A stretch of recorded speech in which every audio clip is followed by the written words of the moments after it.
I know it's been a hot minute since the last time I've posted, but we are going to be covering a topic I really want to talk about. I feel like just getting a video on it will set my mind at ease a little. So today we are going to talk about Jojo's Bizarre Adventure, which is one of my personal favorite anime series and manga series. For those of you who don't know what it is a manga that has been running since 1987 that has many different what are known as parts, which are basically these individual story arcs that have brand new characters, scenery, and themes, as well as 20 different time periods, as you are going to see. I will warn beforehand, this is going to contain very heavy spoilers for all 8 parts. With that all being said, let's hop right in. So we're going to do this in chronological order. So the first one is Phantom Blood. And personally, I would not rank any of them lower than AC because I absolutely love this show. Even at its worst, it is still better than a lot of the other anime and manga that I've read. And Phantom Blood is very true of that. It's definitely a little bit of a slow burn, and the anime rushed it, so we left a bad taste in a lot of people's mouths. But that being said, I still really like it. I cannot put it in D. I personally believe it is a C tier. It has some really cool fights, especially the Blueford fight I really like. And of course, there's the iconic Dio versus Jojo in the Joestar family mansion as it's burning down. Uh, but yeah, I can't really say much more about that. It's been a hot minute since I've read or watched it because I actually own the mangas of part 1 and part 2, and I'm trying to find part 3. It's not going very well. Speaking of part 2, though, Battle Tendency. I adore Battle Tendency. It is the grandson of the original Jojo, who's also named Jojo, because like that's a thing in this story for some reason. It's going to get very confusing later, so we're just going to refer to the first guy as Jonathan. This is his grandson, Joseph. Basically, this arc is like late 1930s, and it is your typical battle shonen. But it feels like so much more than that. It is the last time that hormone powers were front and center, but how they were used and like the ways that the characters used it were really cool, especially with Caesar Zappelli. It's a very fun story to watch. It's also the start of like it's not even the start. Like this whole series is known for its musical references. Like for instance, in part 2, a lot of the villains are named after 80s rock music. So like there is AC/DC, which is not spelled ACDC. There's also,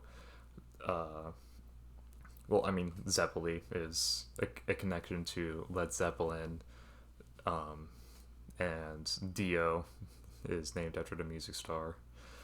But yeah, all that being said, I love Cars as a villain. Really, well, I love all the villains. I don't think there is a single bad villain. Well, I'll talk about that later. But Battle Tendency was an arc that went to many different locations. It went to Italy, it went to Germany, all over. And Joseph is such a fun protagonist because he's kind of goofy, and like the only way he really wins is to just pull any kind of bullcrap that he possibly can out of thin air. It's a very fun watch. I have to give it an A. I might get some flack for this, but I personally believe that Stardust Crusaders is a B. Because I think the first half is a little slow in that they didn't need, I think it's like 12 villains before they get to Egypt. Like I love the battle in Egypt arc. Like if I could separate the two from just a typical Stardust Crusaders, like the first 24 episodes with the second 24 episodes, which was the battle in Egypt arc, I would probably put the battle in Egypt arc in a A, because a lot of villains are very forgettable in Part B because they did this like villain of the week format. Like some of them were really cool. Like Yellow Temperance was a very cool villain to watch. But some of them, like, oh, what's its name? Just one, it's just a literal car. Oh man, it's gonna bug me now. But yeah, then once they get to Egypt and start fighting the Egyptian god theme stands, it gets so much better. And the Jotaro versus Dio fight has just become a meme of itself. I might do a Jojo meme list eventually. I just like talking about this type of stuff. So who knows? That might be in the near future. Part 4, Diamond is Unbreakable. This is probably one of two I will give an S, because out of all the parts animated, Part 4 is my favorite, and I'll explain what my other part S is here in a bit. I can talk forever about how good Part 4 is. It took the slice of life genre, which is basically, they're kind of slow. Like, not a lot really happens in them, which you might think, oh, how does that connect to like a battle shonen? Well, instead of there being just like these massive stakes every single episode, it's just this like building of a sense of community, and like there's like this whole bunch of like, a lot of fights happen because of misunderstandings and not because of people actually being evil, and that's what I really like. But like outside of Angelo and the main villain Yoshikage Kira, there's not many people who are like deliberately evil. They're either like convinced by Kira and then like eventually see the error in their ways and correct themselves, or it's just complete misunderstandings, like the Tonio arc, which is, if I were to like put one episode for people to watch, it probably would be from Part 4. It'd probably be Let's Eat Italian Food. That is a very, very funny episode to me. And it's like the whole theme of this town having a golden heart just really hit home with me. Alright, Part 5, Golden Wind. This one was one that grew on me a lot. I did not like Golden Wind the first time I read through it and watched it, but then like I rewatched it recently, and I gotta say, I honestly think in some regards I like it more than like the worst of Stardust Crusaders. And so I have to put it at an A. This was basically early 2000s. I think it's set in 2001 if I recall correctly. Like in Italy. And it's like a massive road trip trying to protect this crime boss's daughter. And like there's some parts of it that are a little iffy, like Gold Experience Requiem. And I King Crimson is just such a weird stand to me. I guess I never explained what a stand was, now that I think about it, but I guess it doesn't really matter too much in this video. I'll probably do a separate video ranking my favorite stands. This is purely off the people and off the story itself.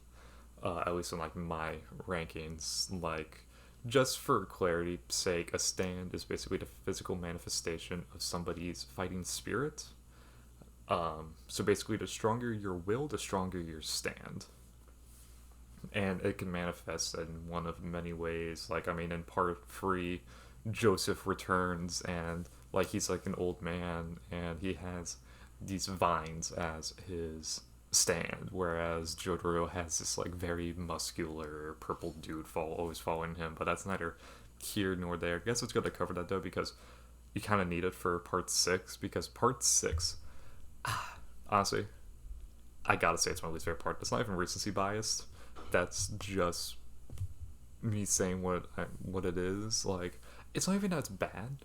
I just think that all these other parts are better than it. Like, not many of the fights really stuck with me. I thought the solitary confinement arc was very dull. There were some really good fights, like Bohemian Rhapsody, which was in the manga it was Disney characters being fought, which was really cool to see, but in the anime it was fairy tales because, you know, they couldn't use Disney, obviously. but the ending fight was also really good. I would probably say the best in the series outside of Jojo versus Dio, at least that's been animated. So that's all the ones that have been animated so far. But I have read parts 7 and 8, so we're covering that real fast as well. I mentioned before, there's only be one other S, and that's because my overall S in the entire franchise is Steelball Run. I am of the opinion that you need to read everything else in order to truly appreciate Steelball Run, just because I think you'd be missing a lot of the significance of it. It's basically, at the end of part 6, this is where we're going to get some very heavy spoilers. The universe resets itself. And basically, now there's the probability that there being multiple universes. One of the biggest misconceptions in the series, though, and one that I want to get out of the way, is that no, the Steelball Run universe is not the same universe that's shown at the end of part 6 after the universe reset. This is a totally separate universe. There's no connection to the previous parts besides the use of stands. But Steelball Run is this. It's probably the closest to an American epic you can get. It's a cross-country race from California to New York City. And it has probably some of my favorite characters. Probably my favorite villain overall, with Funny Valentine and his horrifying stand D4C. I don't want to get too much into detail with it because it's been a hot minute since I've read it, and also because I think it's just one that everybody needs to read because it's probably one of the greatest manga ever written. And with that being said, Joe Julian lasted a decade and it really dragged in some parts, but even then, I cannot rank it any lower than a C because, like I said, I still like it. I still liked a lot of the fights, like the hospital arc was really good. This is another instance where it's been a hot minute since I've read it, so I don't want to go too in depth into it because I'll likely be wrong.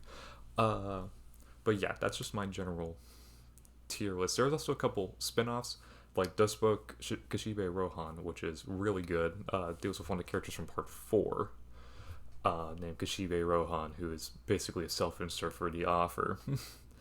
But yeah, I am actually making a video going more in depth on each of these different parts individually. So the part 1 video was actually supposed to be the video that came out nearly a month ago now, and that's still not out.